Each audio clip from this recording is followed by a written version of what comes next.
जय हिंद दोस्तों, मैं इमजद खान स्टडी सेंटर के यूट्यूब चैनल पर आपका स्वागत करता हूं।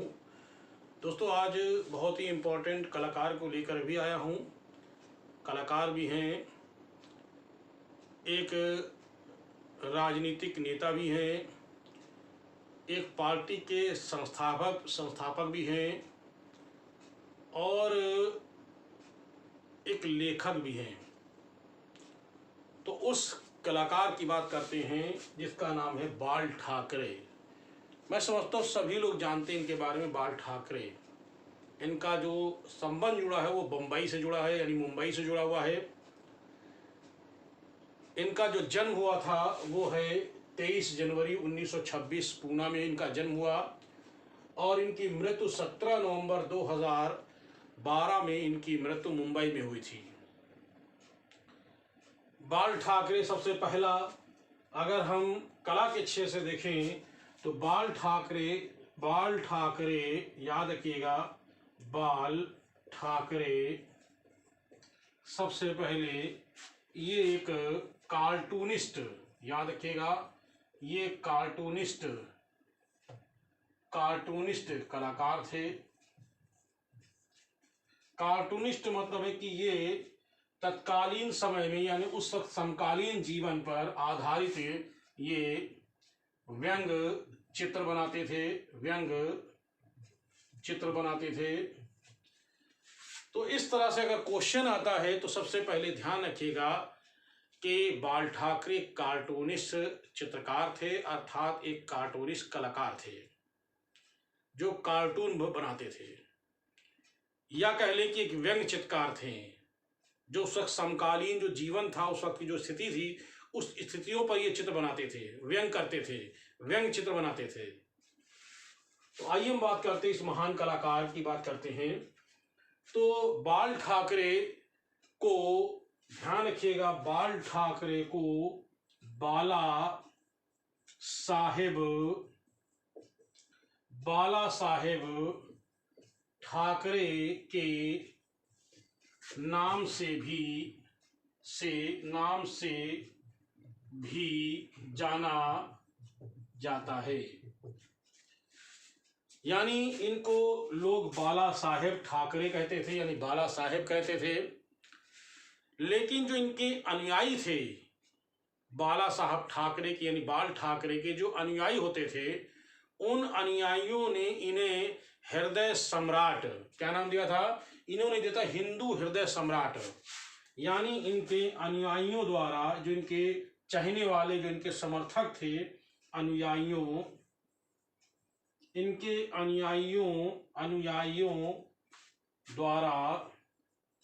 अनुयायियों द्वारा नाम इनका था हिंदू हृदय सम्राट।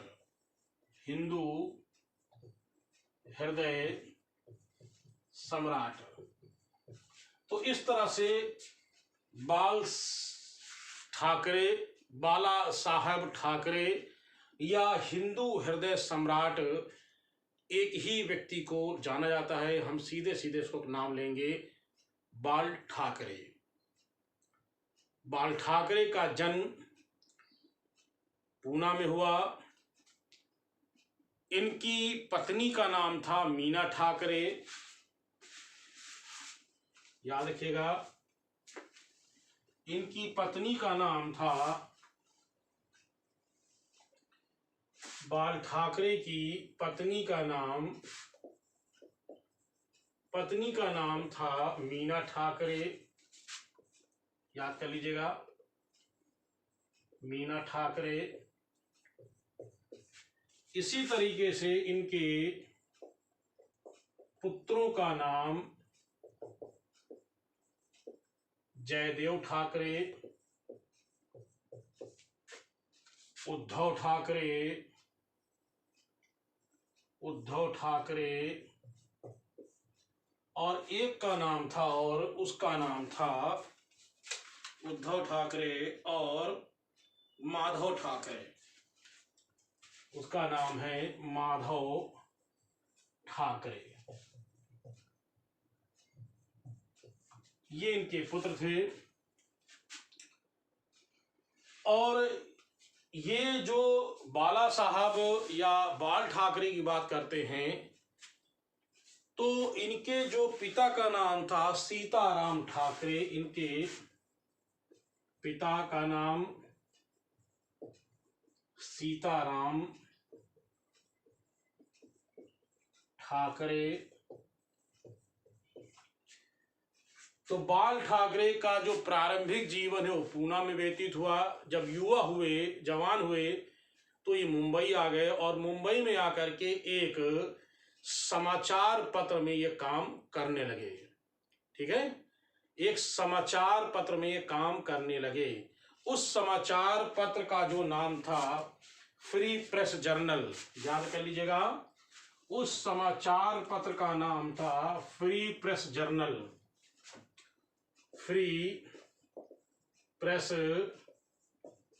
जनरल। इस समाचार पत्र में ये कार्टून, इस समाचार पत्र में कार्टून बनाते थे। इसके बाद इन्होंने द हिंदुस्तान टाइम्स, यानी उस समाचार पत्र का नाम था टाइम्स ऑफ इंडिया, यानी times of India, times of India समाचार पत्र में प्रत्येक रविवार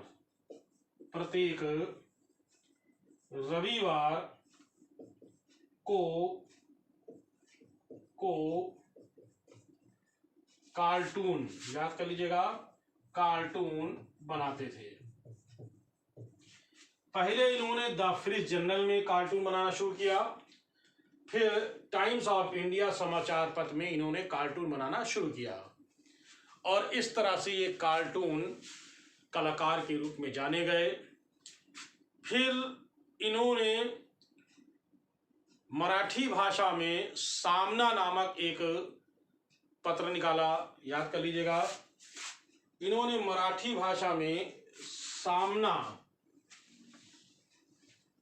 इन्होंने बाल ठाकरे ने मराठी भाषा में सामना समाचार पत्र निकाला और इसी प्रकार हिंदी भाषा में बाल ठाकरे ने दोपहर का सामना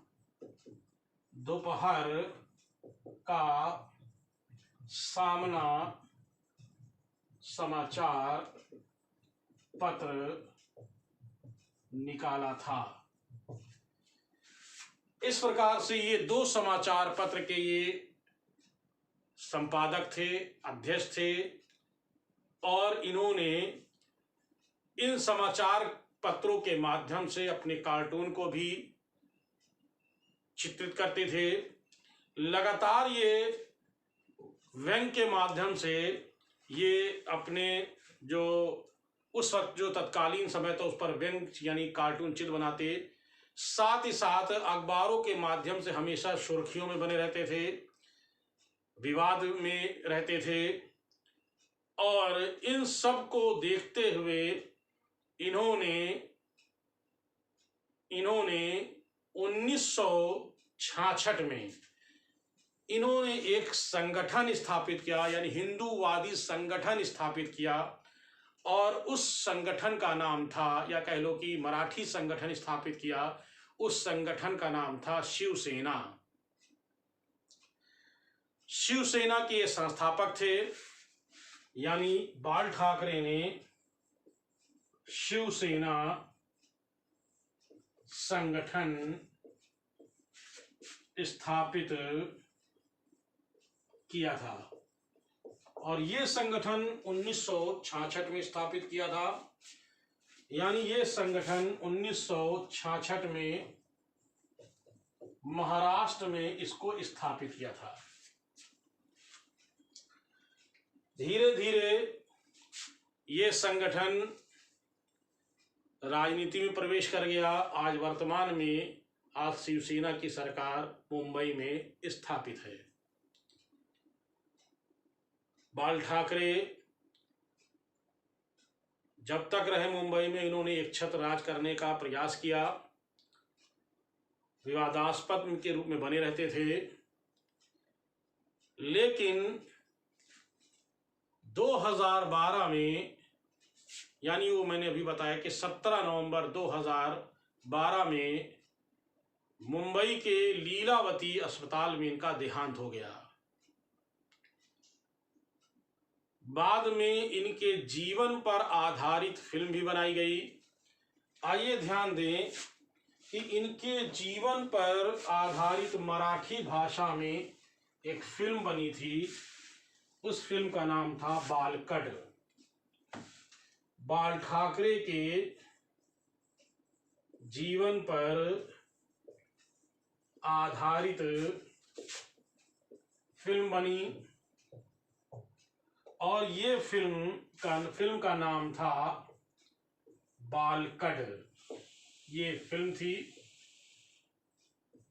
इस फिल्म के निर्माता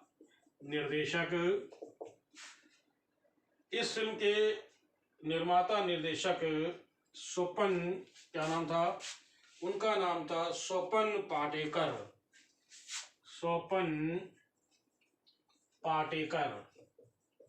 और साथ में अतुल काले ये निर्माता थे। इस फिल्म के हीरो या ये कह लो कि जो बाल ठाकरे का रोल किया था उसका नाम था नवाजुद्दीन सिद्दीकी। ये इनका बाल ठाकरे का रोल किया था। और इस फिल्म की हीरोइन कह लो आप, या कह लो इनकी बाल ठाकरे की पत्नी मीना ठाकरे का जो रोल किया था उसका नाम था अमृता राव। यानी ये रोल किया था, किसका रोल? ये रोल किया था बाल ठाकरे का। अब नीचे लिख दे रहा हूं, बाल ठाकरे का रोल किया था इन्होंने। और अमृता राव ने मीना ठाकरे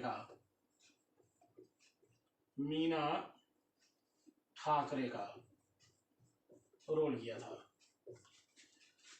खास बात यह नहीं कि इन्होंने रोल किसने किया, क्या था। खास बात यह कि इस फिल्म में बाल ठाकरे की रियल आवाज, जो बाल ठाकरे की जो वास्तविक आवाज थी, उसको डब किया गया था। नवाजुद्दीन सिद्दीकी जो बाल ठाकरे का रोल कर रहे थे, वो जो आवाज बोल रहे थे वो नवाजुद्दीन सिद्दीकी की नहीं थी, बल्कि रियल आवाज किसकी थी? वो रियल आवाज जो थी वो थी बाल ठाकरे की आवाज थी। ये फिल्म बनकर तैयार हुई जिस फिल्म का नाम था बालकड। इस फिल्म का नाम था क्या? बालकड। और ये फिल्म रिलीज कब हुई? ये फिल्म रिलीज हुई इनकी जन्म दिवस पर, यानी इनके जन्म वाले दिन। वो समय था 23 जनवरी 2019। 23 जनवरी 2019 को फिल्म रिलीज हुई। इसी तरह से एक खास बात मैं बताना चाहता हूं आप लोग को। इसी दिन, जिस दिन ये फिल्म रिलीज हुई, उसी दिन बाल ठाकरे का एक बहुत बड़ा प्रशंसक चित्रकार चेतन, इनका एक प्रशंसक चित्रकार जिसका नाम था उस चित्रकार का नाम था चेतन, पूरा नाम था इसका चेतन रौत ने चेतन रौत ने बाल ठाकरे का पोर्ट्रेट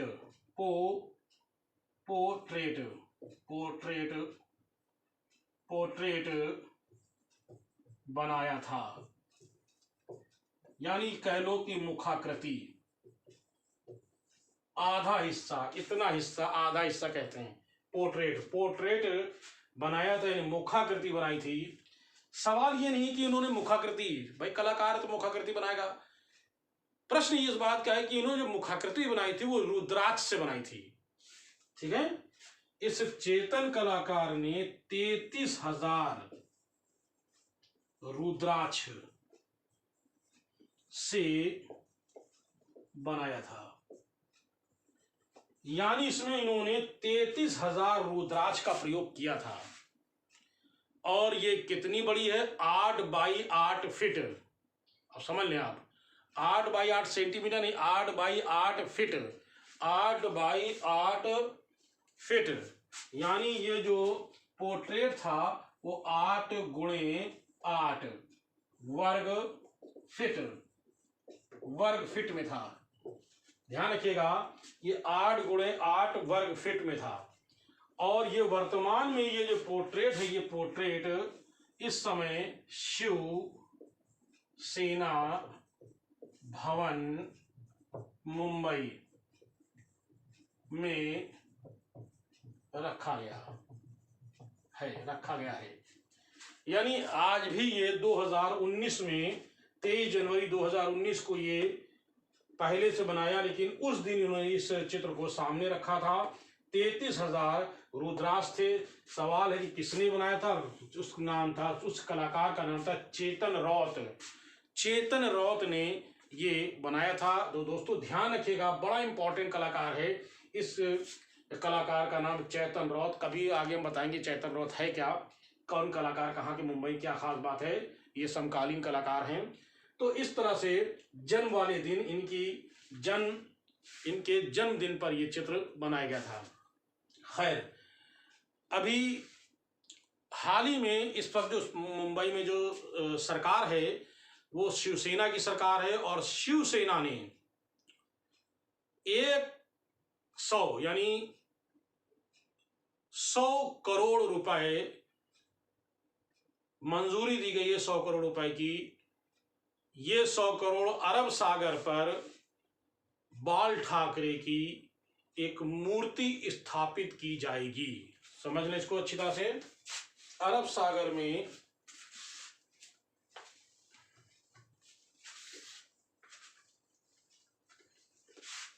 ध्यान रखिएगा इस पे, अरब सागर पर बाला साहेब का स्मारक स्थापित किया जाएगा। इसके लिए 100 करोड़ की मंजूरी दी गई है। तो दोस्तों, मैंने अब आइए हम थोड़ा सा बता दें कि इसमें क्वेश्चन क्या बन सकता है। पहला चीज तो ये कि बाल ठाकरे क्या हैं। तो बाल ठाकरे कार्टूनिस्ट कलाकार थे। बाकी तो आप सब जान ही जाएंगे, कोई गलती नहीं करेंगे। ये क्वेश्चन पकड़ने की बात बता रहा हूँ। रुद्राक्ष, 33,000 रुद्राक्ष का प्रयोग किस कलाकृति पर बनाया गया? तो बाला साहब ठाकरे के जो पोर्ट्रेट था, मुखाकृति थे, उस पर ये बनाया गया। किसने बनाया? चेतन रौत ने बनाया था। और इनकी फिल्म पर बनाया था। बाकी चीज़ें जैसे सामना, दोपहर का सामना, ये इनकी समाचार पत्र थे। और इन्होंने किस पर कार्टून बनाए थे वो सब आपको एक बार इस वीडियो को आसानी से देख लीजिएगा। और मुझे उम्मीद है कि अगर बाय द वे क्वेश्चन आया तो आपका गलत नहीं होगा। तो चलिए, जल्द ही हम आपको नए कलाकार के या नई चीज़ के साथ मिलते हैं। तब तक के लिए आप लोग को जय हिंद। लेकिन जो नए लोग देख रहे हैं वो ज़रूर सब्सक्राइब करें, और सब्सक्राइब करने के साथ शेयर भी करें। इस बात को ध्यान रखिएगा कि अगर जो नए कलाकार, जो नए व्यक्ति, जो नए स्टूडेंट देख रहा है, अगर उसको सब्सक्राइब करता है तो आगे उसको नई से नई चीज़ें उसको मिलती रहेंगी। और फिर मान लीजिए आपने सब्सक्राइब नहीं किया तो हो सकता कभी आपके सामने ना आए, बाद में आपको जब एग्ज़ाम देने के बाद अगर वही चीज़ आपके सामने आ गई तो आपको पछताना पड़ सकता है। तो मैं कहता हूँ कि आप उसको सब्सक्राइब ज़रूर करें। तब तक के लिए आप लोग को जय हिंद, धन्यवाद।